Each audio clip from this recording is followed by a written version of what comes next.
तो अभी मैं बात करने वाला हूँ कि हम गणेश जी को एक दंत क्यों बोलते हैं, कि उनका एक दांत टूटा हुआ है, right, you know that. But इसके पीछे ना दो कहानियाँ होती हैं कि उन्हें एक दंत क्यों कहा जाता है। तो फर्स्ट स्टोरी आती है कि परशुराम जी शिव भगवान से मिलने आते हैं और शिव भगवान गणेश जी को आदेश देते हैं कि अ, तुम्हें रक्षा करनी है इस गेट की जहाँ पे मैं रहता हूँ और किसी को अंदर नहीं आने देना, राइट। फिर भी परशुराम जी आते हैं, उनसे पहले तो वो आग्रह करते हैं, विनम्र आग्रह करते हैं कि मुझे अंदर जाने दें। गणेश जी अपना परिचय देते हैं कि मैं शिव भगवान का बेटा हूँ। आफ्टर एवरीथिंग हैपेंड, परशुराम जी धीरे धीरे अपना कंट्रोल लूज़ करते हैं और उनको गुस्सा आता जाता है। और गणेश जी भी लाइक उन्हें जाने नहीं देते हैं क्योंकि पिता का आदेश है, लाइक माता पिता का आदेश वो नहीं टाल सकते। सो फाइनली जब परशुराम जी का गुस्सा चरम सीमा पे होता है तो अपना परशु उठा के गणेश जी पे वार कर देते हैं। अब गणेश जी को वरदान था कि उन पे कोई शस्त्र असर नहीं करेगा, बट स्टिल वो परशु का सम्मान करते हैं क्योंकि वो परशु परशुराम जी को शिव जी ने दिया था।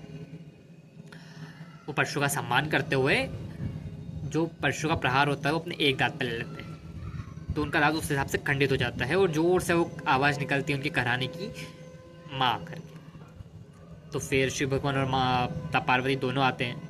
और परशुराम जी को भी अपनी गलती का एहसास हो चुका होता है कि मैंने एक बालक पे प्रहार किया है अपने परशु से। देन शिव भगवान उन्हें काफ़ी ज़्यादा चिल्लाते हैं, बट उसके बाद से उनका नाम पड़ जाता है एक दंत, मतलब एक दांत वाला। Now the second story follows कि जो महाभारत के राइटर थे वो आते हैं शिव भगवान के पास में। उन्होंने बोलते हैं कि मुझे एक कहानी लिखनी है, मुझे उसके लिए एक विद्वान की आवश्यकता है। अब गणेश जी से बड़ा विद्वान कोई होता नहीं है, तो गणेश जी को आदेश दिया जाता है कि आप जाइए और इनकी कहानी को कंप्लीट कीजिए। तो गणेश जी बोलते हैं ठीक है, मैं रेडी तो हूँ लिखने के लिए इनकी पूरी कहानी, पर मेरी एक शर्त है। अगर ये बीच में कहीं भी रुकते हैं बोलते हुए, मतलब जो डिक्टेट करते हुए कहीं पे भी अगर रुक जाते हैं वो, तो मैं उनकी कहानी नहीं लिखूंगा और छोड़ दूंगा।